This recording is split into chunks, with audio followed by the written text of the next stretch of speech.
De acordo com o Manual de Saúde Mental, que é um guia de classificação diagnóstica, o autismo e todos os distúrbios, incluindo o transtorno autista, transtorno desintegrativo da infância, transtorno generalizado do desenvolvimento não especificado e síndrome de Asperger, fundiram-se em um único diagnóstico chamado transtorno do espectro autista.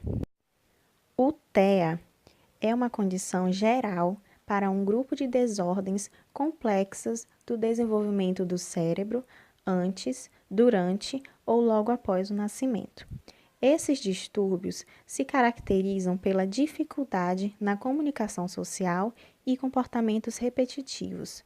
Embora todas as pessoas com TEA partilhem essas dificuldades, o seu estado irá afetá-las com intensidades diferentes. Assim, essas diferenças podem existir desde o nascimento e serem óbvias para todos, ou podem ser mais sutis e tornarem-se mais visíveis ao longo do desenvolvimento. O TEA pode ser associado à deficiência intelectual, dificuldades de coordenação motora e de atenção, e às vezes as pessoas com autismo têm problemas de saúde física, tais como sono e distúrbios gastrointestinais, e podem apresentar outras condições, como síndrome de déficit de atenção e hiperatividade, dislexia ou dispraxia. Na adolescência, podem desenvolver ansiedade ou depressão. Algumas pessoas com TEA podem ter dificuldades de aprendizagem em diversos estágios da vida, desde estudar na escola até aprender atividades da vida diária, como, por exemplo, tomar banho ou preparar a própria refeição. Algumas poderão levar uma vida relativamente normal, enquanto outras poderão precisar de apoio especializado ao longo de toda a vida. O autismo é uma condição permanente. A criança nasce com autismo e torna-se um adulto com autismo. Assim, como qualquer ser humano, cada pessoa com autismo é única e todas podem aprender. As pessoas com autismo podem ter alguma forma de sensibilidade sensorial. Isto pode ocorrer em um ou mais dos 5 sentidos: visão, audição, olfato, tato e paladar, que podem ser mais ou menos intensificados. Por exemplo, uma pessoa com autismo pode achar determinados sons de fundo, que outras pessoas ignorariam, insuportavelmente barulhentos. Isso pode causar ansiedade ou até mesmo dor física. As pessoas com espectro autista podem se destacar em habilidades visuais, música, arte e matemática. A maioria das pessoas com autismo é boa em aprender visualmente, e algumas pessoas são muito atentas aos detalhes e à exatidão. Geralmente possuem capacidade de memória muito acima da média, e é provável que as informações rotineiras ou os processos, uma vez aprendidos, sejam retidos. As crianças com autismo geralmente têm dificuldades em brincar de faz de conta, nas interações sociais, na comunicação verbal e não verbal. Algumas crianças parecem normais antes de 1 ou 2 anos, mas de repente regridem e perdem as habilidades linguísticas ou sociais que adquiriram anteriormente. Esse tipo de autismo é chamado de autismo regressivo. Os sintomas do autismo podem variar em leve, moderados e grave. Os problemas de comunicação no autismo podem incluir não iniciar ou manter uma conversa social, comunicar-se com gestos em vez de palavras, desenvolver a linguagem lentamente ou não desenvolvê-la, não ajustar a visão para olhar para os objetos que as outras pessoas estão olhando, não se referir a si mesmo de forma correta. Por exemplo, dizer "você quer água", quando a criança quer dizer "eu quero água". Não apontar para chamar a atenção das pessoas para objetos, o que geralmente acontece nos primeiros 14 meses de vida. Repetir palavras ou trechos memorizados como comerciais e usar rimas sem sentido. Níveis de gravidade para transtorno do espectro autista. Segundo o DSM-5, Manual Diagnóstico e Estatístico de Transtornos Mentais, existem 3 níveis de gravidades, que são o nível 1, grau leve, nível 2, grau médio, nível 3, grau grave. Nível 1, dificuldade para iniciar interações sociais e exemplos claros de respostas atípicas ou sem sucesso a aberturas sociais dos outros, dificuldades em trocar de atividade, problemas para a organização e planejamento são obstáculos à independência.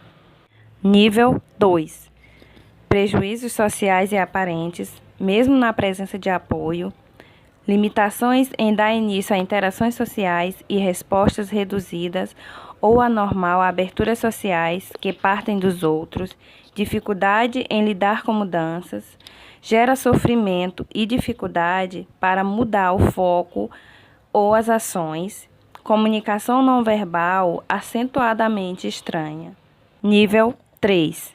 Grande limitação em dar início a interações sociais e resposta mínima a aberturas sociais que partem dos outros. Extrema dificuldade em lidar com mudança ou outros comportamentos restritos interferem acentuadamente no funcionamento em todas as esferas.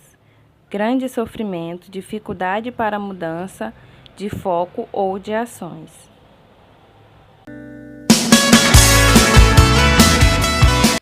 A análise do comportamento aplicada, muito conhecida pela sigla ABA, é uma área de conhecimento que desenvolve pesquisas e aplicações a partir dos princípios básicos da ciência da análise do comportamento.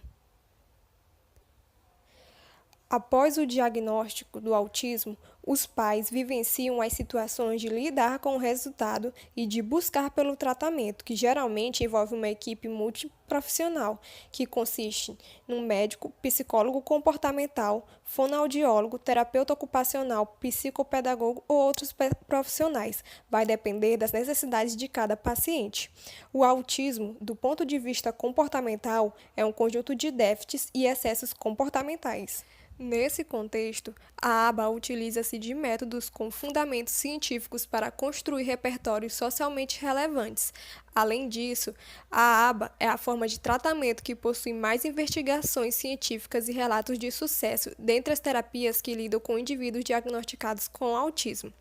Os programas ABA constroem requisitos e habilidades básicas de aprendizagem para que crianças sejam capazes de aprender sem ajuda e estarem preparadas para desenvolver conhecimentos complexos. A análise do comportamento aplicada segue alguns princípios básicos para o ensino do indivíduo com desenvolvimento atípico, como ensino de unidades mínimas passíveis de registro, ou seja, quebra habilidades maiores em menores que sejam passíveis para o indivíduo aprender. O ensino é individualizado, pois leva-se em consideração o repertório de cada indivíduo. A partir da avaliação inicial, é estabelecido um currículo com metas e objetivos de curto e longo prazo. Todo o planejamento da intervenção é realizado contemplando a estrutura de ensino, que poderá ser mais estruturado ou mais voltado para o ensino no próprio cotidiano do indivíduo. Intensidade, terapeutas, necessidades familiares e escolares. É importante destacar que a avaliação é constante, pois norteia todo o trabalho do analista do comportamento. Para isso, os registros de todos os procedimentos são rigorosamente realizados para que haja o adequado controle dos procedimentos realizados e de seus resultados. Outro ponto valioso na terapia ABA é que o aprender precisa ser sempre muito prazeroso, ou seja, reforçador, e as respostas esperadas são sempre comemoradas. Já os comportamentos problemáticos como agressões, autolesões e respostas estereotipadas não são reforçados, o que exige treino, habilidade e conhecimentos específicos por parte do profissional. Todo o tratamento consiste no trabalho conjunto com outros profissionais, tendo como fundamento a participação essencial dos pais nesse trabalho. Words don't come easy.